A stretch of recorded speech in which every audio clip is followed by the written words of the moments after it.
channel, and we are back for another tea talk. Give a cute little thumbnail. All right, I think we got it. So I haven't done a tea talk in a while. I'm excited. I told you guys I wanted to have more conversation on the rebrand, and I didn't want to do a lot of vlogging because I want you to really get to know me and this, that, and the third. So basically, I'm gonna start this with saying that music has been like my first, I guess you could say like my first love with everything. Like to this day, I love doing what I do. I love working in mental health, but if I could do anything, my dream job, it would definitely be something like almost like anything in the music industry. I just love music. I like the way that it unites people. I like how it's therapy. So whenever I see people using, especially artists, using their platforms to give off another message, it kind of speaks to me. So with that being said, I went to Kanye's Sunday service yesterday. If you guys don't know what Kanye's Sunday service is, it's pretty much just like, well, we'll get into that. But I went because I've seen a lot of controversy, I guess you could say, on the way that people feel about it. Like, oh, Kanye is leading a cult and Kanye's trying to start his own church, and you know, and we all know Kanye, like, I mean, this is the same man who was wearing a Make America Great Again hat and going on Twitter rants. Like, he's a little out there. So at first I didn't really understand it. I started kind of, you know, just seeing him do it every week, and I've seen him get emotional, and I just feel like he's just using his platform for something different. But I was very curious, and I like I said, I like music is my therapy. So whenever, if you can revamp music and songs that people know into gospel songs in a sense, which is all that he's doing. That's all Sunday service is. He's not preaching. He ranted on the mic for a little bit. I didn't record it because I kind of just wanted, I recorded some clips that I'm gonna show you guys, but I didn't really record the whole thing because I kind of just wanted to be in the moment and feel what was going on. So I didn't record the entire thing, but I did record some clips. Basically, he's not starting his own church. He had it at a mega church here in Atlanta called New Birth.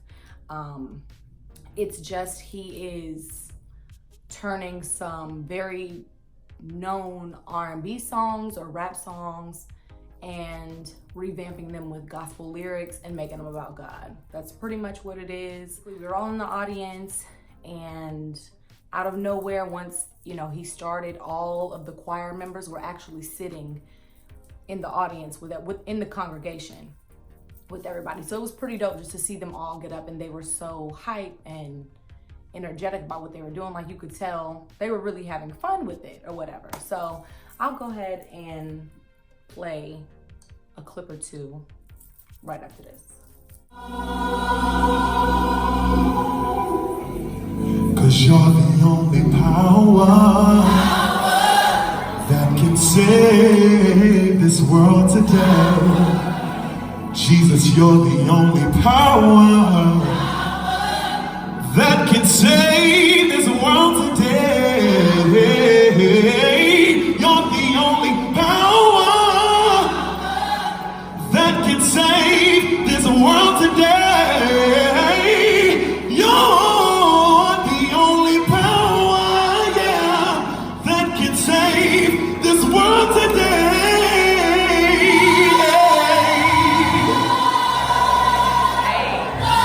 The world, did you come to give God glory today?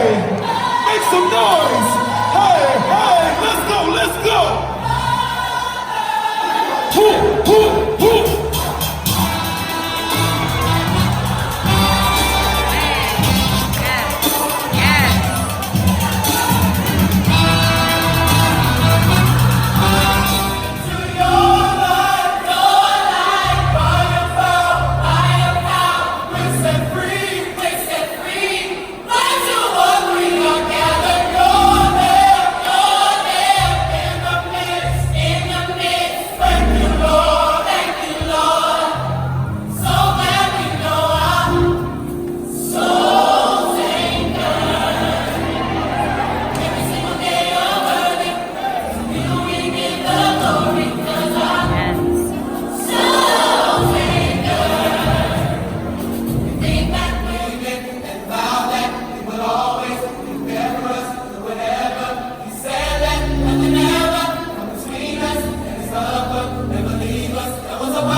All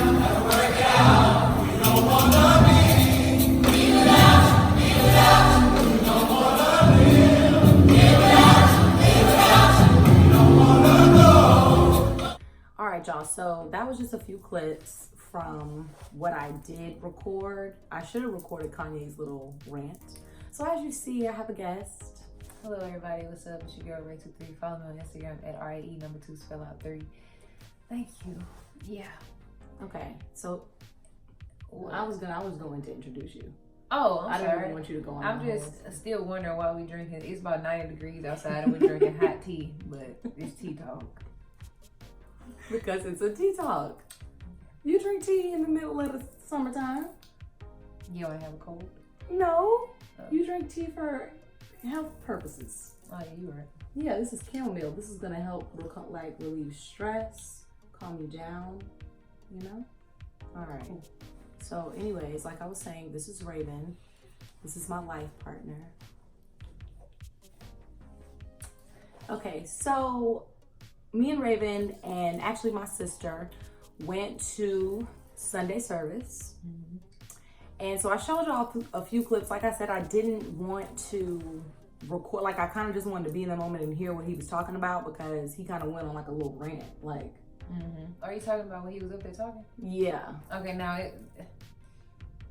I found it to be a little odd. I mean, it was just very random. Like the stuff that he was talking about was random, but I could see how he was trying to connect it back with religion and stuff, but it was just like random stories and a lot of awkward silence. And it was, maybe he was feeling it, so I don't know. Yeah, that's what I'm thinking. But Sunday service is nothing more than a praise and worship. Yeah. That's all it is. I think it's a good concept. I think Kanye's just a little out of here. So it's hard to connect with people like that. And I think that, like, whenever he was going on them rants, like, he was so focused on being a billionaire. So whenever he gets, like, a specific focus, I think he just goes too hard for it, and he makes you think he's nuts. Right, yeah. Mm-hmm. I agree. Yeah, so, like, the whole Sunday service thing, and then his album is coming out, like, what, next week, 2 weeks from now? Then when I saw that, because I didn't know he had an album coming out at all, so then I started thinking, like, is this just a marketing scheme for him, or is this something that's going to continue on, like, even after he dropped his album? I mean, I know it'll still probably be going on because, you know, the album be fresh, but is this something that he plans on implementing to many churches? How that pastor, I think he was like, you know, this is gonna be like the new wave of how millennials worship. Yeah. So do you think that's gonna be like that? I hope so. I hope that this is gonna open a door for people to be more unconventional. Like so basically Sunday services, like in California, I know he's did one in like Wyoming, Chicago, they've all been outside. He's never done one inside of a church. So I was telling Raven, I think that he did that because it's the South, like we're in Georgia, so he kind of had to go to a church. Like if he would have been out here in Georgia in some type of field, you know, Georgians, they would have been saying, you know, it's a cult for real. Mm-hmm. So speaking of the cult, let me put my tea down. Yeah. So speaking of the cult, so before they went into his Sunday service, it was a speaker, a pastor, I guess, who was giving a message, and we got there a little late, so we was catching the tail end. Mm-hmm. And he started by saying, no joke, like this is gonna sound bizarre. He was like, had these photos. He was, I'm gonna put some photos up here on the screen, and which was weird. First of all, we're like, okay, where did these pictures come from? Like, did he? It was just pictures. It was just pictures of random people who, yeah. So he was like, it was a slideshow, and the first picture comes up. It's like this woman. He was like, this is so and so. After she heard me speak, she gave $10,000 to the church. But before that, he was just saying how he gives back $1 million every year. Yep. So then he went into showing people who also give these large amounts of money. But I mean, like, what do y'all do? Because we just common people here at the church. So we don't have tens of thousands of dollars to be just spewing out. But we dropping money when we can to hand $1 to, you know, we see somebody in need. But, yeah, you know, but that's my thought. But even with him saying, I think it definitely threw me. Whenever he said the $1 million, whenever he said, I give back $1 million every year, I wasn't even assuming that he was just talking about the church. At first, I'm like, okay, he might be a good guy. And he talking about giving back, like charity. But this man was talking about the church. And he was just like, so the photos, and he was like, oh yeah, this $20,000 after hearing me speak, 30,000, 50,000. So we was just like, okay. So then he proceeds to say, anybody in here who can give $1,000 right now, stand up. He said, I need 19 people to give $1,000. And he was like, I'll be the 20th person and I'll put in 1,000 too. So that's $20,000. But you got to understand the crowd that was there too. So I don't know, like if we go back on another Sunday, are they still that pushy like that? But given the crowd, feel like they could have been manipulating it because it was like T.I. was there, 2 Chainz was there, Killer Mike was there. Like it was people there with money, and it was kind of manipulative. It was kind of like, you know, almost kind of pressuring, like when you looking at people, you know, like with T.I. them sitting on the front row and they like, you know, So on top, so that was enough right there. That was enough to kind of turn me off. But then he says, if you got 100, stand up. If you got 300, I'm like, what is this? My sister turned over, she said, is this an auction? Like, it was just so weird. And just to see people standing up was so weird. And he was like, I don't know. But let's make it clear that this had nothing to do with the Sunday service at all. Sunday service and Kanye, that had nothing to do with it. This was just the church. The church within itself. Which I think that, you know, people are so quick to speak about things that they don't know. So like I said earlier in the video, people are like, oh, Kanye's starting a cult and Kanye's, you know, doing this and the third. He's doing it for show. I was more so disappointed with the church and how they acted. It turned a lot of people off too, because you see people tweeting and saying like how weird it was for them to auction off like giving back. You know what I'm saying? Like, it was almost like they were pressuring people to give back. But my thing is, you know, giving back, like, it's different forms of currency, and just the fact that people in the church will just think that, you know, you give these amounts of money that you're gonna be blessed because you giving large amounts of money, but just giving your time is a form of currency.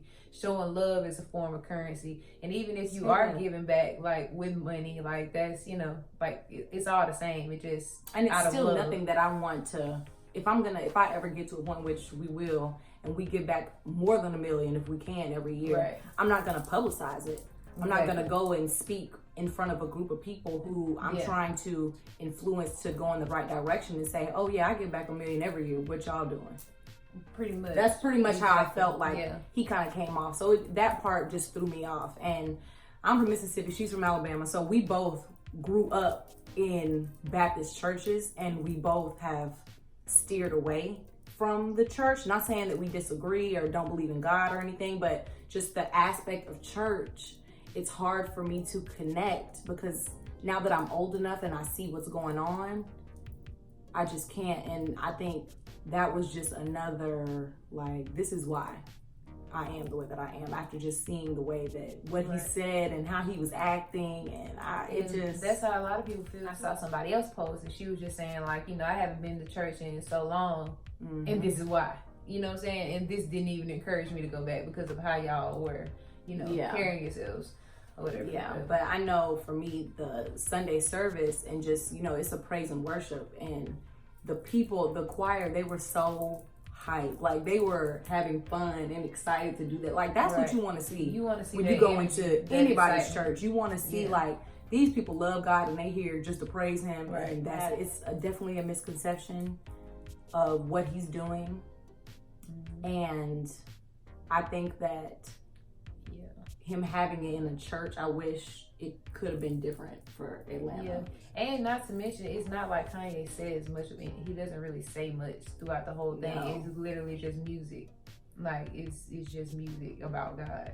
Yeah, he literally just went on his little erratic rant for like 15 minutes, just talking about how God has changed his life and within like the past year. Right, and speaking of cults, I don't see how he can have people in a cult when he has different people. Like, he had like a not like an audition for it. Oh yeah. So I mean, if you're a part of a cult, this is something that you are already a part of, and like you already, you know what I'm saying, just in it. Like these people, like they've got their 2 hours. Yeah, they got there 2 hours before to learn songs. So yes. the cult, no, definitely not. Can't Definitely be a cult. not. Exactly. Because it's different people every time who. He's just pretty much handing out opportunities so they can say, I was part of Kanye's Sunday service and got to do something that they loved. Right. Because we were wondering at first, I mean, did these people come from, did they him. fly out here and stuff? But no, he just has auditions and people come, they come sing and they do the service. Yeah. Simple. And that's pretty much it. It was a little, the whole thing was just off. I think it was off for me because it was in church and because of what the pastor said. And then like my mood kind of came down a little bit after that, but it was a nice, it's a cool concept. I hope that it opens doors. Do you like the fact that he's changing R&B into gospel? And I wonder, how do the original artists feel about their songs being, manipulated? Because one of the clips that I posted was So Anxious by Genuine. So that's a little racy because that song is. Because when you hear that beat drop, you hear 9 o'clock Home Alone. Exactly. So when you hear that in church, it's kind of like, oh. so it kind of starts, especially with people who don't. Like some people was in the crowd, they didn't know they was about to come, but they know Genuine song. Right. So they like, what the heck is going on? Probably. Yeah. Probably. But I think, like I like music. I like how music just has a way to unite people. Mm-hmm. So it's a beat. Like at the end of the day, it's a beat. You can make whatever you want out of it. Yeah. Like people change nursery rhymes into this, that, and the third, or change. You know what I'm saying? Like people use different genres of music for different things. So I could see how more traditional people would have a problem with it, or that's what makes it a little racy. But I think it's a way to get younger people involved, because who doesn't want to sing a song by Aaliyah with that beat? It's catchy, right? Yeah, exactly. But you're singing about, like, you're mixing two things that like our generation just responds to music. They do. And yeah, because you can put, I love God. Don't you love God? What's wrong with you? Exactly. Yeah. Our generation responds to stuff like that. And then that's kind of a way to not trick people, but it's kind of a way to like, what you hear, that's like feeding your soul. So if you hear a beat that you like or you already know, and then now it's another message behind it, now you're receiving that message still. Mm-hmm. So you taking one song that could have meant something that was sexualizing, like that So Anxious or whatever, and now you taking that and turning it into something that could, inspire, something that, get you motivated, something, about God. Yeah, I agree. And I've seen people on my timeline on Instagram saying like, wow, or even how they posted it to the Shade Room and millions of people responded to his songs like, dang, this is nice. This sounds good. This is nice. P, you know how quick people would download that? Oh, yeah. If he came out with a Sunday service album, yeah, people gonna listen. How we know that's not what it's gonna be? Could be. I low key hope. Yeah, that's where it's going. But I don't know. We'll see. All right. Well, I'm about to exit out here. So, guys, yeah. So it was nice talking to you all. This is very weird. I don't talk on, I guess on Instagram, but like just sitting here with the camera in front of me with hot tea and this hot jacket, I have to go. It's hard though, isn't it? It's like you're talking to yourself. Well, I'm not really looking into the camera. Yeah, I'm talking to you too. All right. Bye. Peace out, people. Okay, so I wanted to bring another opinion in, which is why I asked Raven to do it with me or to talk with me about it. I feel like church and just the comments that I've been seeing about it is kind of, I don't know, it's a weird topic to talk about. So as far as Sunday service, I think it's a really good concept. It's dope. It's good music. So that's it for this tea talk. Make sure you guys like, comment, subscribe, all of the above. Follow me on my social media at KissiaDee on IG and Twitter. This is KissiaDee, the channel.